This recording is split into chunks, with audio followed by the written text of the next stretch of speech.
محمد رسول الله والذين معه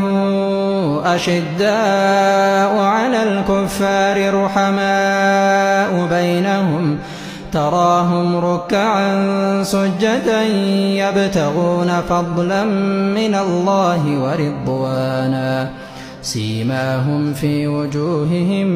من أثر السجود ذلك مثلهم في التوراة ومثلهم في الإنجيل كزرع أخرج شطأه فآزره فاستغلظ